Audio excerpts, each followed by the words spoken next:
공부 잘하는 사람들을 보게 되어지면 두 가지가 확실하다고 합니다. 하나는 요점 정리를 너무 잘한다는 거고, 또 다른 하나는 핵심 단어를 잘 이렇게 기억한다는 것입니다. 전에 제가 대일 강단에서 설교를 했을 때 교회는 병원이다라고 하는 제목의 말씀을 드린 적이 있습니다. 교회가 무엇이냐? 간단하게 교회는 병원이다. 이렇게 병원이라고 생각을 하면 교회에서 치료 사역, 회복 사역 이런 것이죠. 교회가 교회 역할을 잘 감당하면 영육 간의 병든 자들을 저들을 살리고 고치고 그리고 또 세우는 아름다운 일들을 하게 되어집니다. 오늘은 이 인생이 무엇인가? 인생에 대하여서 좀 말씀을 드리려고 하는데, 우리 한번 받아서 합시다. 인생은 출장이다. 인생은 출장이다. 교회가 무엇이냐? 교회는 병원이다. 이렇게 생각한다면 인생은 무엇이냐? 인생은 출장이다. 이런 이야기입니다. 어린 시절로 한번 돌아가 보겠습니다. 우리 어린 시절에 동네에 모여서 구슬치기, 딱지 치기 뭐 이런 거, 또 땅 따먹기 이런 걸 우리가 많이 했죠. 그리고 이 바닷가에나 혹은 강가에서 큰 모래성을 샀습니다. 그렇게 열심히 이렇게 합니다. 딱지치기나 구슬치기 해서 많이 딴 아이들은 주머니가 벌럭하고 기분이 정말 좋습니다. 그러나 이런 아이들은 시큰둥하고 표정이 참 어둡습니다. 땅 따먹기를 하면서 한 뼘이라도 더 많이 차지하기 위하여서 막 아무것도 아닌 것 가지고 막 씌우고 싸우고 막 그렇게 하게 되어지죠. 그렇게 아우성치며 싸우다가 서산으로 이제 해가 뉘엿 떨어지게 되어지면 땅거미가 깔리고 점점 어두워집니다. 이제 아이들 저녁 먹으라고 어머니들이 부릅니다. 누구야? 하고 부르게 되어지면 그 아이들이 어머니를 따라서 갑니다. 시끄둥한 아이들이, 시무룩한 아이들이 어머니의 소리를 듣고 얼굴이 환하게 되어서 그렇게 돌아가게 되는 경우가 있죠. 어머니 품에 안기면서 모든 시름을 다 잃은 것 같습니다. 여러분, 모두들 즐겁고 기쁜 표정으로 집으로 돌아가는데, 그런데 한 아이는 딱지도 많이 땄고 구슬도 많이 따서 주머니가 벌럭합니다. 그럼에도 불구하고 그 자리에 그냥 서 있고 얼굴에 슬픈 그런 기색이 가득하게 되어집니다. 손에는 구슬과 딱지가 한아름 있지만 주머니에도 가득 들었지만은 조금 더 기쁨이 없습니다. 왜냐하면 이 아이는 돌아갈 곳이 없기 때문에, 고아원에서 나온 아이이기 때문에 어머니도 없고 아버지도 없고 집도 없기 때문에 누가 불러주는 사람이 없습니다. 분명히 열심히 해서 땅 따먹기 해서 구슬치기, 딱지치기 해서 따기는 많이 땄습니다. 주머니도 풍성했습니다. 그럼에도 불구하고 돌아갈 곳이 없기 때문에 저녁이 되어지면 얼굴이 슬픈 아이가 됩니다. 갈 곳이 없는 비참한 아이가 되었습니다. 인생도 마찬가지입니다. 이 땅에 살면서 자기 잘났다고 예를 많이 쓰고 온갖 고군분투를 해서 많이 모으기도 많이 모았습니다. 아는 것도 많습니다. 그야말로 주머니도 든든하게 되어집니다.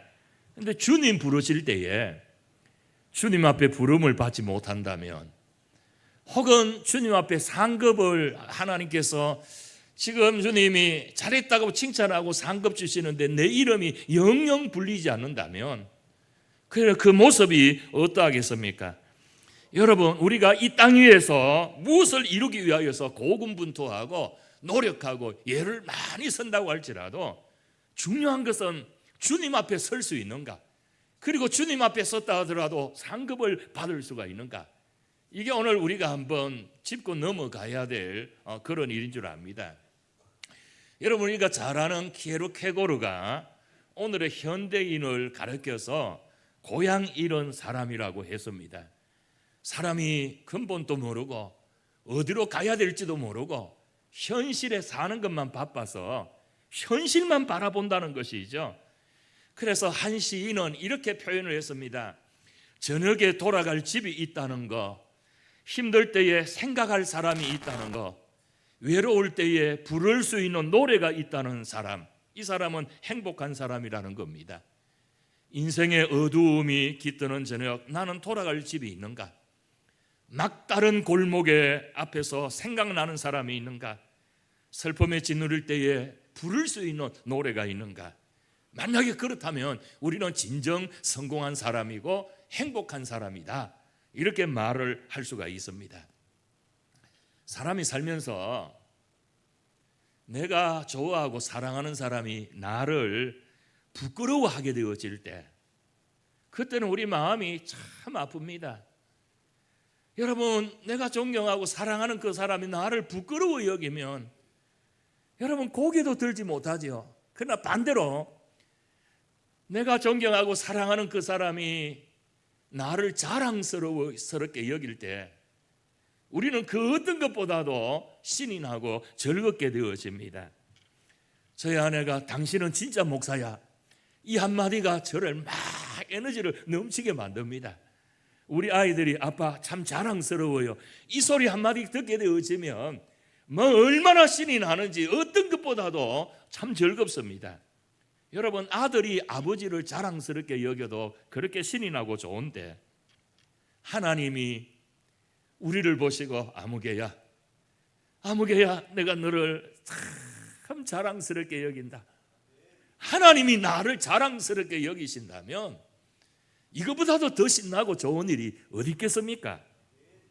우리는 가끔씩 롤 모델이라고 하는 이야기를 하죠. 롤 모델, 본보기라는 것, 바라볼 수 있는 사람, 이런 뜻입니다. 히브리서 11장에는요 믿음의 롤 모델들이 많이 나와 있습니다. 히브리서 11장 13절에 보면 이렇게 기록되어 있습니다. 이 사람들은, 이렇게 출발합니다. 이 사람들은, 그러니까 바로 이 믿음의 롤 모델은 이렇게 이야기하는 것이죠. 여기에 아벨, 에녹, 노아, 아브라함, 사라, 이런 사람들이 나오는데, 이런 사람들은 이 세상에 살면서 나름대로의 믿음의 본을 보였던 그런 사람들입니다. 그래서 성경에는 이 사람들을 본받아라, 도대체 이 사람들이 무엇을 했기 때문에 이 사람들을 본받아라. 여러분, 세상에도 우리가 롤 모델들이 있죠. 예를 들어서 세계인들이나 미국인들이 가장 존경하는 에이브러햄 링컨 혹은 조지 워싱턴, 이런 사람들은 미국 정치인의 롤 모델이 되어집니다. 이런 사람들과 같이 하라, 그런 뜻이죠. 우리나라에도 세종대왕, 이순신 장군, 이런 분들은 한국 지도자들의 롤 모델이 되어지는 것이죠. 여러분, 기업에도요 존경받는 기업인이 있어요. 악덕 기업주가 있는가 하면 존경받는 기업주가 있는데, 미국 같은 거에는 제시 페니, 존 워너메이커, 이런 사람들은 정말 존경받는 그런 롤 모델이었습니다. 여러분, 교회도 롤 모델인 교회가 있습니다. 그 교회도 바라볼 수 있는 교회, 저 교회는 가고 싶다, 머물고 싶다, 있고 싶다, 전하고 싶다, 그 교회만 가면 위로를 얻고, 그 교회만 가면 용기를 얻고, 그 교회를 가면 새 힘을 얻고, 이런 교회가 대일교회가 되기를 바랍니다. 여러분, 오늘 말씀은 하나님의 백성의 삶, 롤 모델이 될 수 있는가? 성경에 하나님이 아브라함, 이삭, 야곱을 자랑스럽게 여기셔서 성경에 이 사람들을 소개하게 될 때에 하나님을 향하여서 뭐라고 이야기합니까? 아브라함의 하나님, 이삭의 하나님, 야곱의 하나님, 그렇게 표현을 하시지 않습니까? 여러분, 우리 주변에 흉악범이 있다고 생각해 봅시다. 사람을 많이 죽었던 옛날에 막가파 그런 사람들이 초등학교 때 내 짝이었다, 그러면 자랑스러워할 사람이 아무도 없습니다. 아예 이 말도 못 꺼내게 그렇게 이야기하죠. 서울의 어떤 목사님이 서울 미동 초등학교를 굉장히 자랑스럽게 여깁니다. 왜 그러냐 알고 봤더니 과거에 우리나라 유명한 배우였던 엄앵란이 그 학교 출신이라서 너무너무 자랑스럽다는 것이죠. 여러분, 무엇 때문에 아이고야, 죄송합니다. 무엇 때문에 하나님이 아브라함, 이삭, 야곱의 하나님이라 자랑스러워 하셨는가? 여러분, 그들의 인격 때문입니까? 믿음 때문입니까? 처음부터 그들이 믿음이고 인격이 좋았던 것은 아닙니다. 아브라함을 보십시오. 자기 아내를 누이라고 거짓말을 하고 속였습니다. 인격적인 결함이 있다는 것이죠. 이삭을 보십시오. 참 무능했습니다. 성경에 보면 우물 판 것밖에 없는 것 같아요. 여러분, 결혼도 아버지가 정해준데 그렇게 하고 죽을 때는 아들도 제대로 못 알아봤으면 눈이 흐릿해서 야곱인지 에서인지 구분을 못할 정도로 아주 무능한 사람이었습니다. 야곱을 보십시오. 성경에 속이는 사람, 발꿈치를 잡은 사람, 이렇게 하자가 있는 사람이 아니었습니까? 그런데 이 사람들을 우리 하나님께서는 자랑스럽게 여기셨다. 히브리서 11장 16절에 보니까 이 사람들은 다 믿음을 따라 살았으며, 그리고 결론입니다. 부끄러워하지 아니하셨다. 이 부끄러워하지 아니하셨다, 이거는 히브리적 표현인데요, 자랑스러워 여기셨다. 아브라함 인격의 하자가 있고, 이삭 역시 인격의 하자도 있고, 야곱 인격의 하자도 있고, 무능한 사람이었지만은 이 사람들은 믿음을 따라서 살았고 그들을 부끄러워하지 아니하셨다, 자랑스럽게 여기셨다는 겁니다. 여러분, 그러면 왜 하나님이 이들을 그렇게 자랑스럽게 여기셨는가? 간단합니다. 그들은 이 땅이 본토가 아니고 우리는 나그네다, 나그네. 우리는 거류민과 같다, 행인과 같다는 겁니다. 우리가 돌아가야 될 곳은 하늘나라였다. 이 땅이 고향이라고 하면 그냥 돌아가면 되는데, 히브리서 11장 16절에 보니까 하늘나라를 사모했다. 그래서 여러분, 인생이 무엇인가? 인생은 출장이다, 이 사실을 알고 우리는 출장 왔다 그러면 돌아가야 되잖아요. 우리는 돌아가야 됩니다. 그래서 하나님이 내 인생을 자랑스럽게, 하나님께서 하나님 앞에 서게 될 때 자랑스럽게, 아무개야 참 자랑스럽다, 그리고 수고했다, 그분이 우리에게 상 주시려고 하면 기억해야 됩니다. 인생이 뭐냐? 인생은 출장이다. 그래서 제가 6가지를 간단하게 말씀을 드릴 건데, 인생이 출장이라 출장 나온 것처럼 우리가 살아야 된다는 겁니다. 여러분, 출장 나왔다는 것은 누군가 보내서 왔다는 이야기입니다. 그렇죠? 보냈기 때문에 왔습니다. 가고 싶어 간 거 아니고 회사에서 일이 있어서 보내서 왔다는 겁니다. 그러므로 오늘 기억하십시다. 나는 우연히 세상에 온 거 아니에요. 하나님이 보내셔서 왔다. 나는 태어나지 말아야 할 사람이 아니라 하나님이 보내셔서 왔다. 어떤 분을 만나니까 아주 인물도 좋고 참 인테리 같아. 그런데 어둠이 깔려 있어요. 굉장히 외로워요. 열등감에 시달려요. 어느 날 이야기합니다. 목사님, 나는 사는 게 너무 힘들어요. 나는 쓸모없는 사람이에요. 한탄을 합니다.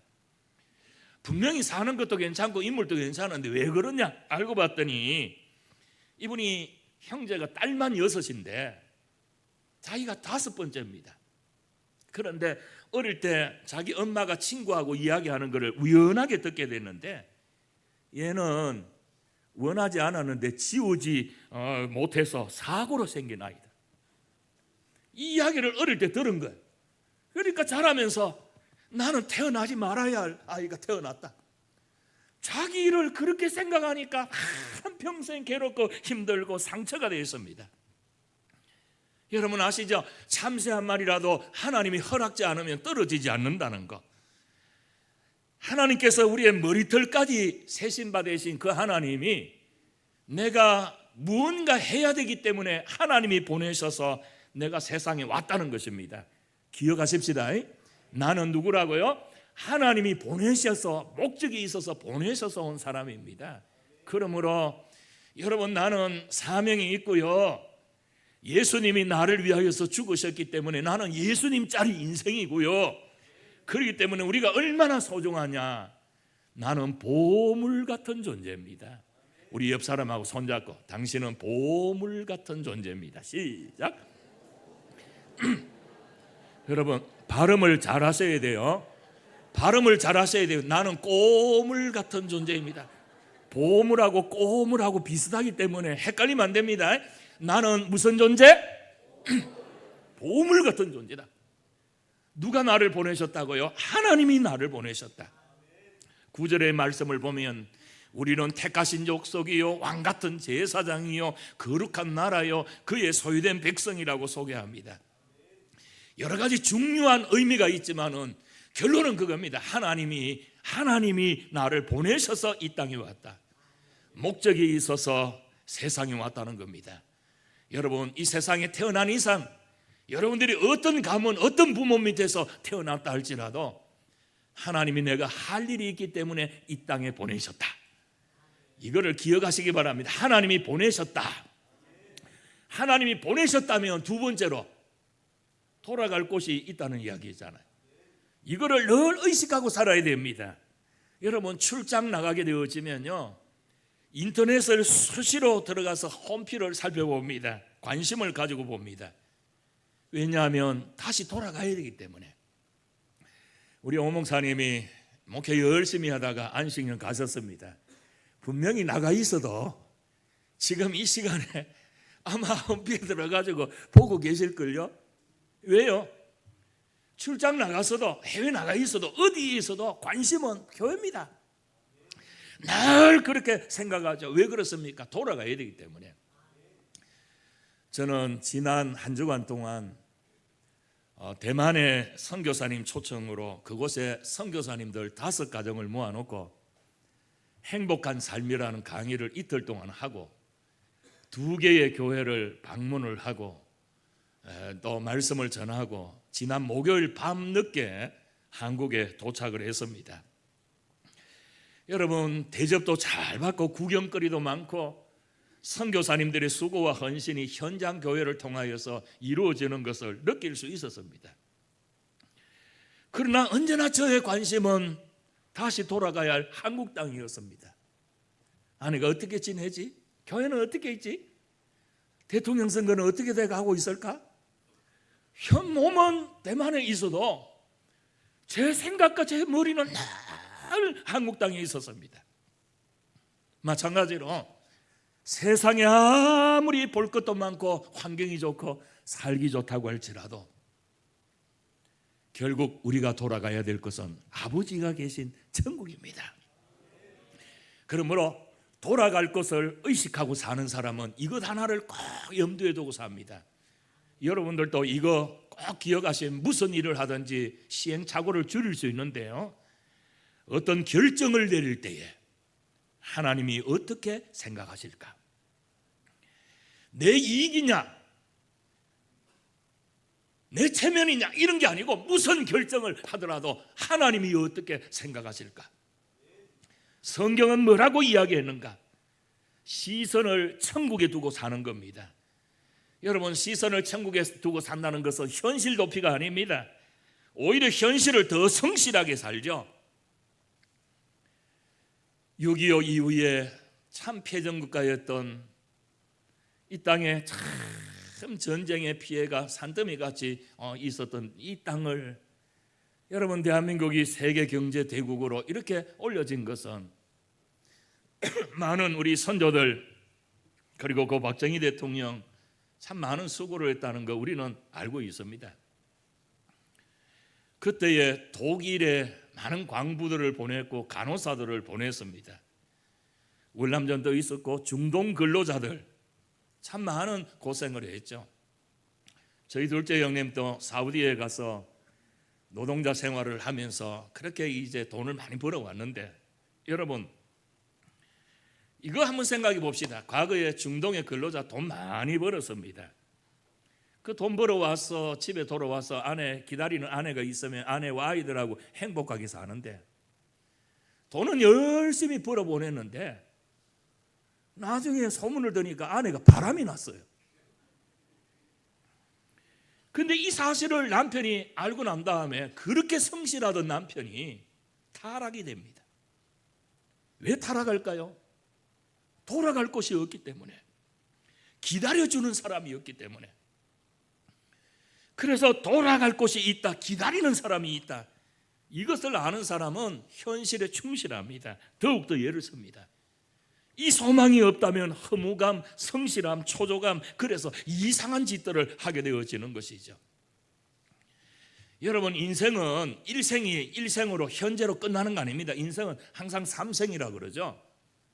어머니 뱃속에 있을 때가 일생, 내가 지금 땅을 발을 붙이고 사는 지금 이 시간이 이생, 그리고 우리가 죽고 난 다음에 가게 되어지는 그 세계가 삼생, 그렇게 이야기를 하죠.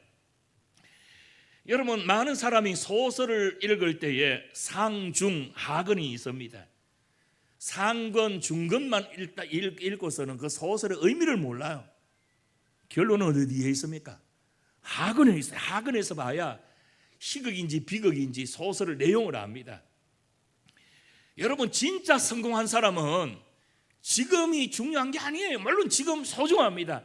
근데 노름하는 사람들 그런 말 하죠. 초장 끝발은, 웃는 사람들 보니까 다 이 경험이 있는 분들인데, 초장 끝발은 아무것도 아니에요. 우리가 이런 자랑하는 사람들, 왕년에 내가 집이 몇 채고 왕년에 내가 잘 나가는데 그거 별 볼 일 없는 거예요. 끝이 중요합니다. 초점은 삼생입니다. 학원이 중요합니다. 이 세상에서 성공해도 주님이 알아주시지 않는다면 그거 망한 겁니다. 그거 아무것도 아닌 겁니다. 이 세상에서 실패한 것처럼 보여줘도 주님 앞에 서게 될 때 상급 받을 때 그게 진짜예요. 그러므로 시선을 하늘나라에 두고 주님이 어떻게 하셨을까? 출장 온 사람들은 돌아갈 곳을 생각을 합니다. 세 번째로, 인생이 출장 왔다면 가볍게 사는 겁니다. 여러분, 출장 갈 때에 냉장고 싣고 가는 사람 봤습니까? 출장 갈 때에 소파 싣고 가는 사람 봤습니까? 여러분, 참 나이가 들면서 저도 지금까지 살아올 때 짐들이 참 많아요. 은퇴할 때가 되니까 짐이 막, 책들이 얼마나 많은지, 이거를 처리해야 되겠는데 기가 막히더라고요. 여러분, 여행 전문가들, 베테랑들은요 절대로 짐을 많이 갖고 다니지 않습니다. 그런데 여행 처음 가는 사람, 외국 갈 때 쓸데없이 사진 찍는다고 막 온갖 옷들을 싣고 가고 온갖 신발들을 넣어가고 짐이 많아서 캐리어 2개, 3개를 끌고 다닙니다. 이거 움직이기도 어렵고 붙이는 것도 어렵고 나중에 돌아와서 찾으려고 하면 얼마나 시간을 기다리는지, 간단하게 가방 하나만 딱 들고 가면 얼마나 쉬운지 몰라요. 이동도 참 편합니다. 여러분, 출장 온 인생인데 뭐 그렇게 우리가 미련이 많아서 이것도 사고 저것도 사고.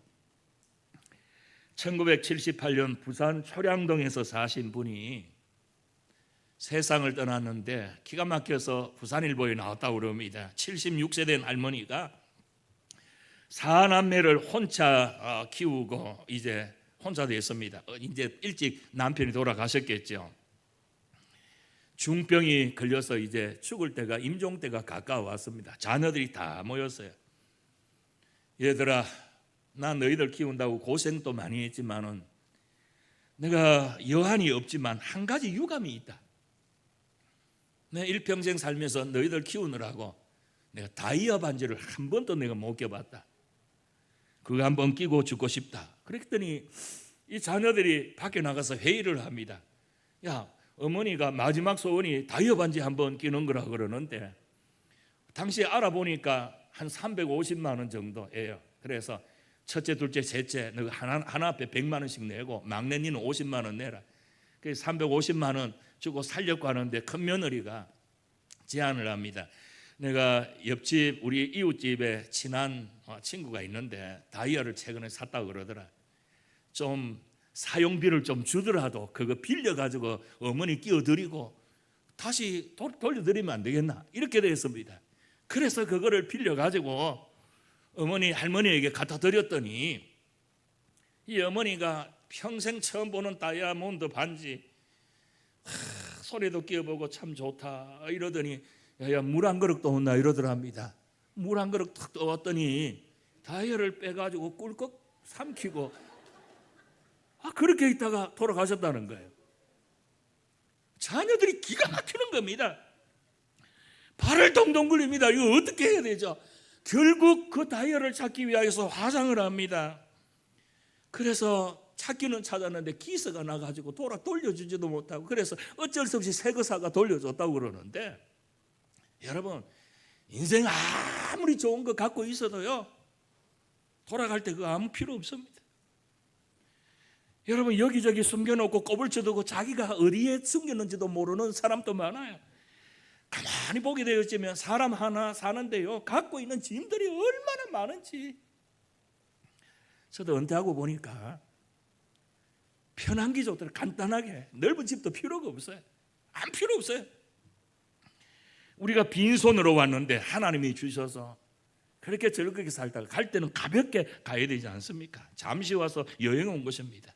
몇 가지만 가지고 가면 되는데 그렇게 중내산에 모읍니다. 그리고 부모로 인하여서 상처 입은 사람도 많습니다. 아들아 용서해라, 딸아 미안하다, 이 한마디 안 하고 떠나서 자녀들 가슴에 엉어리 상처 준 그런 부모님들도 있어요. 설명하지 말고, 정말 임종 때까지 기다리지 말고, 맺힌 거 있다면 다 풀어야 돼. 가볍게 가야 돼, 가볍게. 그 다음에 네 번째, 출장 왔으면 불편을 감수해야 됩니다. 아무리 좋아도 집의 것밖에 못하죠. 여러분, 밖에 음식 맛있는 거 많지만 저는 아내가 만들어주는 게 최고 좋더라고요. 제일 편해요. 집 떠나면 고생이지 않습니까? 관광 가면 재미는 있고 볼거리 먹을 거리도 많은데 불편합니다. 세상은 출장이기 때문에 가끔씩 우리가 불편을 감수해야 됩니다. 우리가 나그네로 사는 동안에 때로는 험담도 받기도 하고 오해도 받습니다. 그러나 여기는 출장이기 때문에 우리가 감수해야 돼요. 여러분, 이 세상에 우리는 새들으로 사는 사람, 하나님은 모든 것의 소유자이시고 우리는 청지기이고, 하나님이 언제든지 너 반환해 그러면 다 반환해야 되고, 하나님이 오라 하시면 무조건 돌아가야 합니다. 시한부 인생입니다. 최선을 다하지만은 이 세상에 올인할 필요는 없어요. 불편을 감수하고 부조리한 삶을 겪어도 하나님이 해결해 주실 거다. 하늘에 초점을 두고 사는 겁니다. 그 다음에 다섯 번째, 사명을 위해서 삽니다. 인생에게 사명이 있습니다. 사명을 망각하면 안 됩니다. 여러분, 똑똑한 아이들은요, 좋은 대학 가려고 새벽부터 가더라고요. 제가 심호할 때에 교회 아이 하나가 새벽에 가방 들고 갑니다. 야, 니 어디 가노? 공부하러요. 공부는 말라고 하는데 공부해야 좋은 대학교 가죠. 좋은 대학 가서 많은데, 좋은 대학교 가야 좋은 데 취직을 하죠. 좋은 데 취직하면 어찌 되는데? 그럼 즐겁게 살겠죠. 즐겁게 살면 어떻게 되는데? 좋은 섹시 만나고 결혼하겠죠. 그러면 어떻게 되는데? 애들 놓고 뭐 살겠죠. 그러면 어떻게 되는데? 늙겠죠. 뭐 그럼 늙으면 어찌 되는데? 죽겠네요. 뭐 야, 그럼 너 중간 거 다 생략하고 공부 뭐 때문에 하노? 죽으려고 하네요. 가만히 보십시오. 여러분, 밥 뭐 때문에 먹습니까? 이런 관점에서 보면 결국 밥은 죽으려고 먹는 겁니다. 일은 뭐 때문에 합니까? 역시 같은 관점에 보면 죽으려고. 결혼은 뭐 때문에 하셨어요? 죽으려고. 그런데 우리는 그 결론을 알아요. 그 결론을 알아. 그러니까 여러분, 우리는 사명을 때문에 사는데 하나님이 일이 있어 우리에게 보내셨는데 놀러 온 것처럼 그렇게 살면 안 되죠. 여러분, 관광의 목적은 최대한 즐거움을 짧은 시간에 많은 것을 보는 겁니다. 그래서 저들은 노세 젊어서 노세, 이게 관광의 캐치프레이어죠. 그런데 인생은 관광이 아니고 출장이에요. 출장. 하나님의 일 다 해놔놓고 출장하면서 관광하는 거는 괜찮은데, 일은 안 하고 그냥 관광만 즐기다가 회사에 돌아가면 어떻게 될까요? 죄송합니다, 잘리겠죠. 아니면 혼이 날 겁니다. 우리가 하나님이 인생을 출장 보내셨는데, 할 일이 있어서 보내셨는데 그거는 안 하고 엉뚱한 짓 하다가 하나님 앞에 가게 되었으면 그 인생 얼마나 비참하겠어요. 그래서 나의 사명이 무엇인가, 하나님이 미리 가르쳐 주시면 참 좋을 텐데 그렇지 않을 때가 상당히 많습니다. 그러나 맡겨주신 잘 일 감당하면 나중에는 알게 되어지죠. 많은 사람이 왜 사명을 발견하지 못하느냐? 지금 맡겨준 것도 제 잘 못하는데 뭐 더 어떻게 비전을 보여주시겠어요? 그러나 하나님이 내게 주신 사명, 내가 아는 방법이 있습니다. 첫째로 눈에 띄는 것이 사명이다. 내 눈에 띄는 거, 딴 사람 눈에는 안 띄어요. 내 눈에는 띄어요. 그러니까 다른 사람 눈에는 안 보이는데 내 눈에는 보이는 겁니다. 여러분, 부부가 결혼을 합니다. 왜 돕는 배필이라고 했어요? 결혼하기 전에는 멋있는 사람인 줄 아는데 살다가 보니까 부족한 점이 보여. 왜 저렇게 사노? 그거 채워주라고 하나님이 나를 뭐로? 돕는 배필로 세워주셨다는 거예요. 그게 사명이에요. 우리가 여러분 참 일을 하다가 보면 부족한 점이 많죠. 교회에서도 보면 목사님이 일을 해도 다 완벽하게 할 수 있는 건 아니에요. 부족한 점이 보여요. 그 눈에 보이는 그거를 나보고 어떻게 하라고? 도와주라고, 나보고 그거를 책임지라고 내 눈에 보이는 거예요. 받아서 합시다. 눈에 보이는 것이 사명이다. 내 눈에 띄면 잔소리하지 말고 딴소리하지 말고 그 일을 되도록 도와드려야 됩니다. 여러분, 그 다음에 교회에서 주시는 것이 사명입니다. 하나님이 주신 직분. 내가 정말 가식적인 것이 아니라면, 주님이 세운 교회라면, 교회의 지도자가 하나님이 세운 분이라고 믿는다면 순종하고 그렇게 따라가야 되지 않겠습니까? 사람마다 사명은 종류와 크기가 다르지만 하나님이 주신 것이다. 여러분, 이것을 꼭 기억하시기 바랍니다. 마지막 6번째로, 여러분 인생이 출장인 줄 아는 사람은 상급을 위해서 삽니다.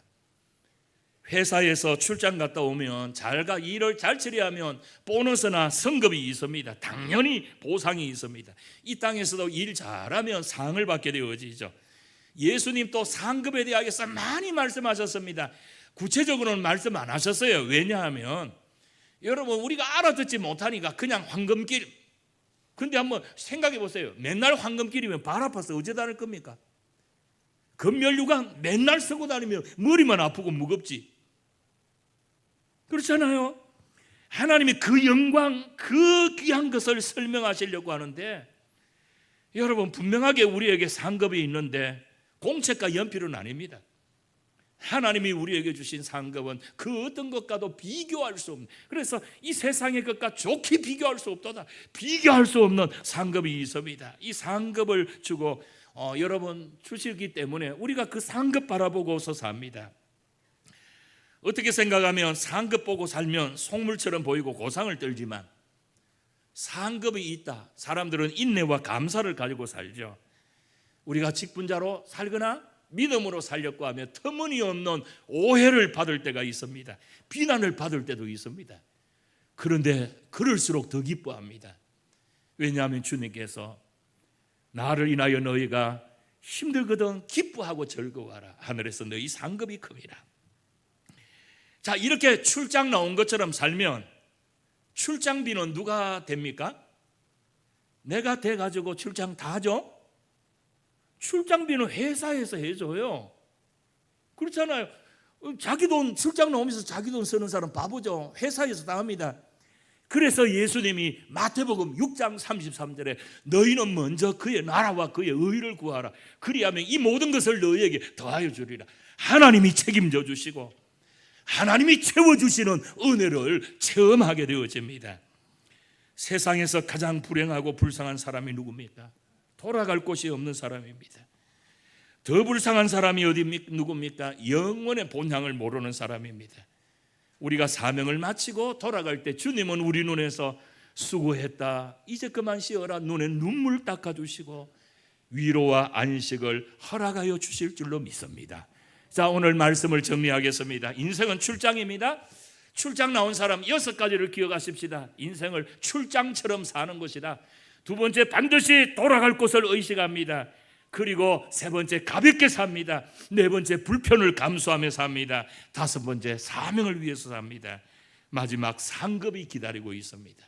이 귀한 것을 다 누리는 대일의 성도님 되시기 바랍니다. 하나님 아버지, 감사합니다. 인생이 무엇인지 저희들이 생각하게 하심을 감사합니다. 하나님이여, 우리는 출장 온 인생이고 우리 돌아갈 곳은 하나님인데 이 땅 위에서 맡겨주신 사명 잘 감당하다가 상급 얻는 대일 성도들이 되게 하여 주옵소서. 예수님의 이름으로 기도하옵나이다. 아멘.